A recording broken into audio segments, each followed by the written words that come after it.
This is the story of the men and women who save lives and property, the 800-plus firefighters of the Charlotte Fire Department, a department designated recently as one of 25 fire departments of excellence in the country. There's a lot of esprit de corps in this job. It's a very fraternal thing. Some jobs are a living. The fire service is a calling. During fiscal year 1986, Fire Alarm received and dispatched assistance to 25,828 incidents. The total incidents included, but were not limited to, 15,404 requests for rescue and for emergency medical assistance, 3,156 fire-related calls, 828 false alarms, and 581 calls relating to hazardous materials. Gracious, great balls of fire. When you think of operations for an organization like this, you think of, in terms of people who do things, and at the end of the day, you can see what they did. It's a measurable effort. Boy sees fire, boy puts water on fire, fire goes out. That's the way it's usually expected to happen. It won't always happen that way. We've got 24 engines and 25 engines and 9 truck companies. We've got a squad, rescue truck, 24 fire stations, and about 640-some people in operations alone. And this fire department enjoys the lowest rate of accident, on-the-job accident, injury, or death, probably than any fire department equal its size. 911 emergency, McCall. Hold on, please, I'll connect you to fire. Fire emergency. City fire, go ahead. Supporting the operations, the people who respond to the over 25,000 alarms are other committed and highly trained support personnel and sophisticated equipment, protective clothing, ladders, axes, ropes, and nozzles. All the supplies needed to keep the firefighters equipped to respond are available from logistics. Here, too, the over 33 miles of hose used by the department are inventoried, and the self-contained breathing masks are repaired, and tanks refilled with oxygen, some 2,300 cylinders last year. That wall is going to give way. When it gives way, we're going to be in trouble with that other apparatus. In the spectacular Little Hardware Company fire in April 1986, with losses estimated at $1,757,000, the wall didn't fall. But the concern for Engine 12 reserve was well-founded. The complex mechanisms and systems that comprise today's fire truck, or apparatus as it's called, are a far cry from the truck of old. Okay, the latest state-of-the-art equipment that we have would be the 85-foot articulating platforms. They have an onboard computer. The automatic transmissions in these units are electronically controlled. The cost will be in excess of $300,000. Back to Engine 12 Reserve and its damage. The department's auto maintenance shop, in addition to purchasing and providing general maintenance, has the skill to completely refurbish an old or damaged unit. They did this for Engine 12 Reserve and for 4 others to date, adding years of service and saving taxpayers hundreds of thousands of dollars. Transforming the old into the new and the new into better is a tradition of the Charlotte Fire Department.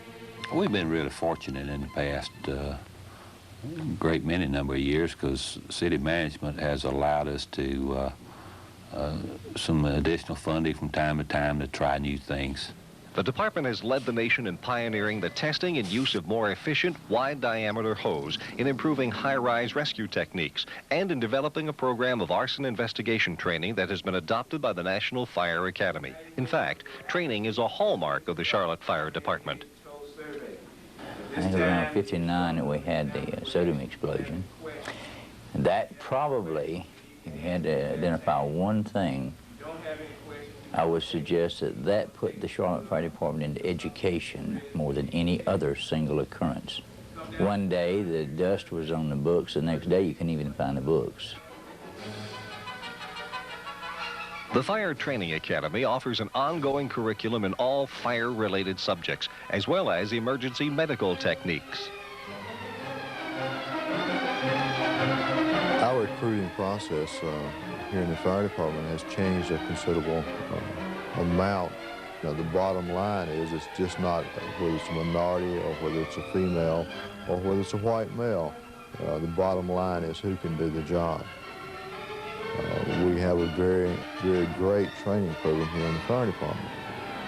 So we feel like if we have a basic person to come here that is physically fit with average or above average intelligence, we can take that person and we can develop that person into a suitable firefighter. And we've been extremely successful in doing that. Annual company evaluations generate competition to be top dog and thereby improve the level of skills. Well, I think the top dog award was really came into being, and I don't even know who thought of the idea. It wasn't me, but it was some firefighter. And it really came out just to make training a little bit more fun. They'll get out and practice in the evenings and so on and so forth, so they will show good when they come to the training academy. And that's the objective of the whole thing, is to really get good at what we're doing. Getting good and better at what they do and constantly expanding the scope of what they do is characteristic of this progressive department. In fact, 60% of the alarms they answer today are not even fire-related. They are emergency medical service first responses. EMT stands for Emergency Medical Technician. The Emergency Medical Technician program has been in existence in the Charlotte Fire Department since 1977.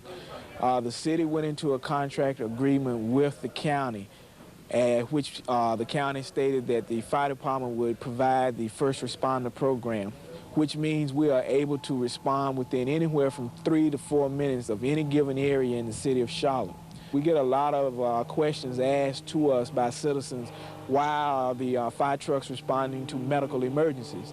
One of the things that we're trying to educate the public in right now is the fact that we are first responders. We are trained as emergency medical technicians, which means we provide a very important function. It's really been a natural for the fire department.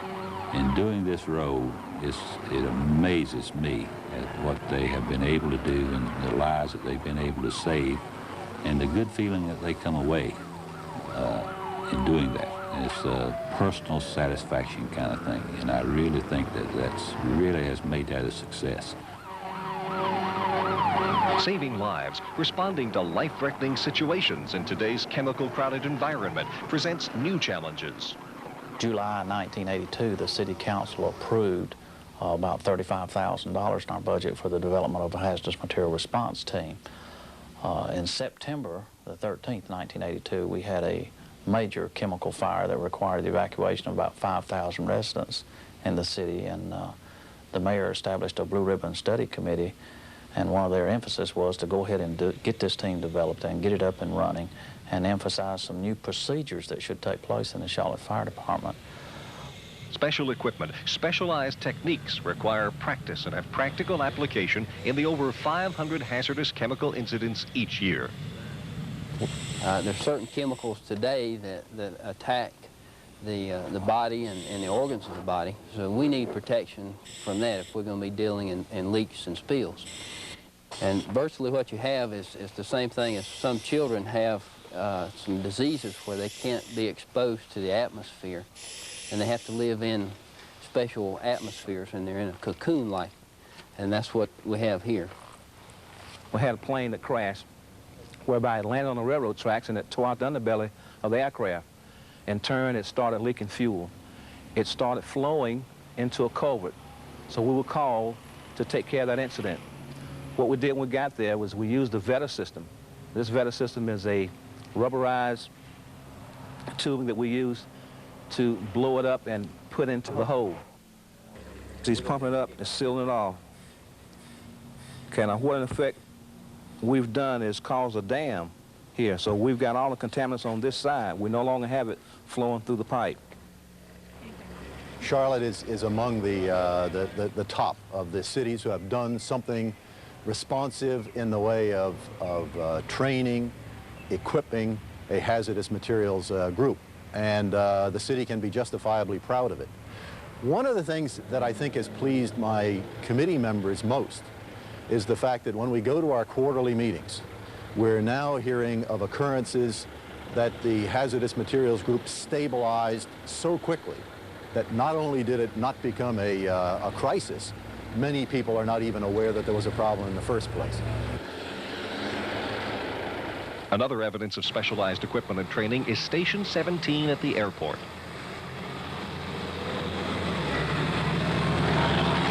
Station 17 is unique in that we're cross-trained at Station 17. We have 17 people assigned per shift, a total of 51 people. And the structural unit, Engine 17, cross-trains as crash fire rescue. We're called the Blaze units. It's mainly for our communication with Charlotte Tower. When we go out on the runway, for instance, Engine 17, when they go out on runway or cross runway, they become Blaze 17. And that way the tower can keep up with us better. This $1 million facility is, according to the chief, one of the finest station houses in the country. It, along with the special Blaze trucks and equipment, was paid for and is maintained by the North Carolina Air National Guard as part of a unique trade-off agreement. The city provides the trained personnel for airport fire protection and crash rescue in exchange for this equipment and facility, thereby saving the city taxpayers millions of dollars.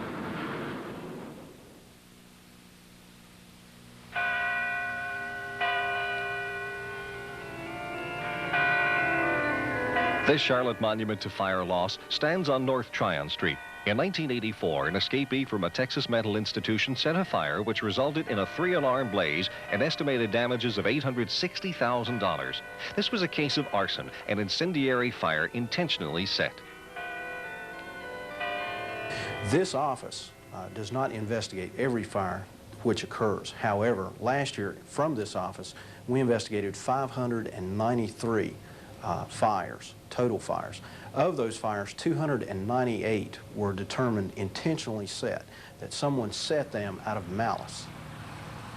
One of the widely recognized innovations in the Charlotte Fire Department is the Fire Investigation Task Force, combining under one roof and for one purpose the expertise of investigators from the Fire Department, the police, the State Bureau of Investigation, and the Federal Bureau of Alcohol, Tobacco, and Firearms.